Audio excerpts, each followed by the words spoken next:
భారతదేశ చరిత్రలోనే అత్యంత సుదీర్ఘకాలం పాటు కొనసాగిన, ఇంక చెప్పాలంటే ఎంతో వివాదాస్పదమైన ఉద్యమాల్లో నక్సలైట్ ఉద్యమం ఒకటి.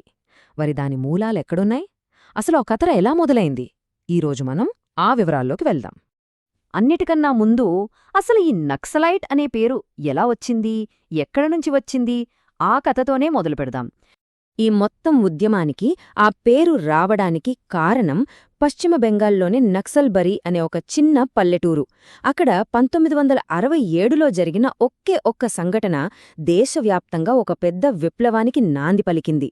సరే, ఈరోజు మన ప్రయాణం ఎలా ఉండబోతోందంటే, ముందుగా ఆ తిరుగుబాటు నిప్పురవ్వ ఎలా రాజుకుందో చూద్దాం. ఆ తర్వాత అది ఎలా 2 కమిటీలుగా విడిపోయిందో తెలుసుకుందాం.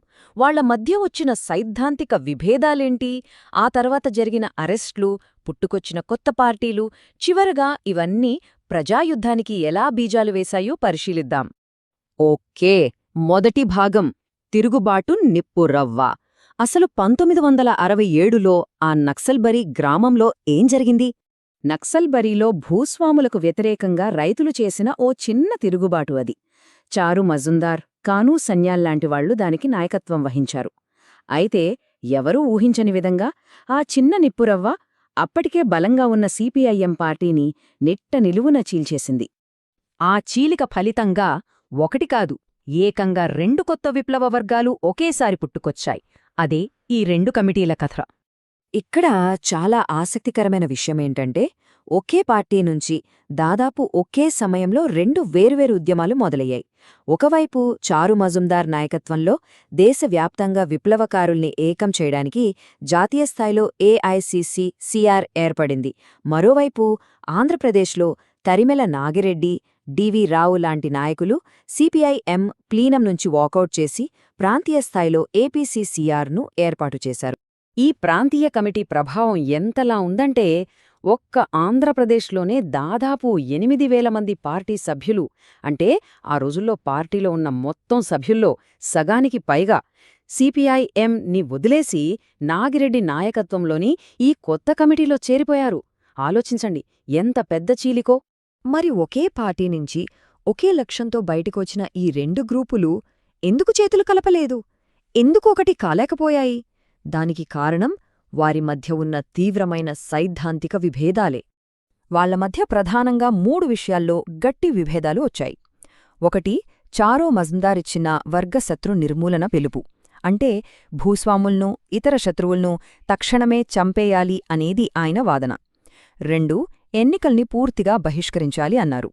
ఇక మూడోది, చైనా చైర్మన్ మన చైర్మన్ అనే ఆయన నినాదాన్ని ఆంధ్ర నాయకులు అంగీకరించలేదు. ఈ 3 అంశాలే వాళ్లని కలవకుండా చేశాయి. పార్లమెంటరీ రాజకీయాలపై వాళ్లకెంత నమ్మకం పోయిందో చెప్పడానికి నాగిరెడ్డిగారి ఈ మాటలే నిదర్శనం. ఆయన తనెమ్మెల్యే పదవికి రాజీనామా చేస్తూ అసెంబ్లీ ఒక బాతాఖాని షాపు అన్నారు. అక్కడ కూచుని చూస్తూ ఉండటం కన్నా ప్రజల్ని విప్లవ కార్యాచరణకు సిద్ధం చేయడమే సరైన మార్గం అని ఆయన బలంగా చెప్పారు. ఈ టైంలైన్ చూస్తే మనకొక క్లారిటీ వస్తుంది. ఆ కొద్ది సంవత్సరాల్లోనే సంఘటనలు ఎంత వేగంగా జరిగిపోయాయో చూడండి. 1967లో నక్సల్బరీతో మొదలై 68లో 2 కమిటీలు ఏర్పడ్డాయి. 69 వచ్చేసరికి ఒకవైపు సిపిఐఎంఎల్ పార్టీ పుట్టింది, మరోవైపు నాగిరెడ్డి లాంటివాళ్లు అరెస్టయ్యారు. ఇక 74 నాటికి సిఓసి ఏర్పడింది. ఒకదాని తర్వాత ఒకటి కీలక మలుపులు.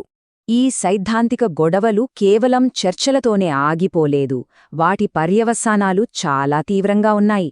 ఒకవైపు అరెస్టులు, ప్రభుత్వ అణిచివేత, మరోవైపు కొత్త పార్టీల ఆవిర్భావం. సరిగ్గా అదే సమయంలో డిసెంబర్ 1969లో ఆంధ్రప్రదేశ్లో ఉద్యమానికి నాయకత్వం వహిస్తున్న తరిమెల నాగిరెడ్డితో సహా చాలామంది కీలక నాయకులను మద్రాసులో అరెస్టు చేశారు. ఇదే చరిత్రలో నాగిరెడ్డి కుట్రకేసుగా నిలిచిపోయింది. ఈ ఒక్క దెబ్బతో ప్రాంతీయ ఉద్యమ నాయకత్వం దాదాపుగా ఖాళీ అయిపోయింది. కాని వాళ్లు జైల్లో ఉన్నా వాళ్ల ఆలోచనలు ఆగలేదు. అక్కడినుంచే వాళ్లు 2 చాలా ముఖ్యమైన పుస్తకాలు రాశారు. నాగిరెడ్డిగారు రాసిన తాకట్టులో భారతదేశం, దేవులపల్లి వెంకటేశ్వరరావు గారు రాసిన భారత జనతా ప్రజాతంత్ర విప్లవం. ఈ పుస్తకాలు జైలు బయట ఉన్న కార్యకర్తలకు ఒక రకంగా కరదీపికలుగా మారాయి. ఒకవైపు ఆంధ్ర నాయకులు జైళ్లల్లో కోర్టు కేసులతో ఇబ్బంది పడుతుంటే, మరోవైపు చారు మజుందార్ వర్గం ఏప్రిల్ 1969లో తమ జాతీయ కమిటీని ఏకంగా ఒక కొత్త రాజకీయ పార్టీగా మార్చేసింది. అదే communist party of India, Marxist Leninist లేదా సిపిఐ-ఎంఎల్. ఇక చివరి ఘట్టం. ఈ చీలికలు, అరెస్టులు, అణచివేతల తర్వాత ఉద్యమం దాదాపుగా చనిపోయిందనుకున్న సమయంలో ప్రజాయుద్ధానికి బీజాలు ఎలా పడ్డాయి, ఒక కొత్త శక్తి ఎలా పుట్టిందో చూద్దాం. ప్రభుత్వ అణచివేత, దానికి తోడు 1972లో చారు మజుందార్ పోలీస్ కస్టడీలో మరణించడం, వీటన్నిటితో ఉద్యమం పూర్తిగా గందరగోళంలో పడిపోయింది. నాయకత్వం లేక చెల్లా చెదిరైంది. ఆ సమయంలో ఆంధ్రప్రదేశ్లో మిగిలి ఉన్న అతి కొద్దిమంది ముఖ్య నాయకులలో కొండపల్లి సీతారామయ్య ఒకరు. ఇక్కడ ఒక కీలకమైన వ్యూహాత్మక మార్పు జరిగింది. మిగిలిన నాయకులు కూర్చుని చారు మజుందార్ వర్గశత్రు నిర్మూలన లైన్ సరైనది కాదని సమీక్షించుకున్నారు. సాయుధ పోరాటం కన్నా ముందు ప్రజాసంఘాలు నిర్మించడం ముఖ్యమని నిర్ణయించుకున్నారు. మజుందార్ మరణంతో ఏర్పడిన ఖాళీని కొండపల్లి సీతారామయ్య భర్తీ చేశారు. 1974లో ఉద్యమాన్ని మళ్లీ నిలబెట్టడానికి సెంట్రల్ ఆర్గనైజింగ్ కమిటీ అంటే సిఓసిని ఏర్పాటు చేశారు. ఈ సెంట్రల్ ఆర్గనైజింగ్ కమిటీ లేదా సిఓసి చాలా చాలా ముఖ్యమైనది.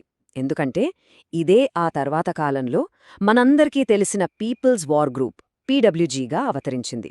అంటే 1960ల నాటి చీలికలకు 80లో 90లలో ఉవ్వెత్తున ఎగిసిన సాయుధ పోరాటానికి మధ్య వారధి ఈ సిఓసి అన్నమాట.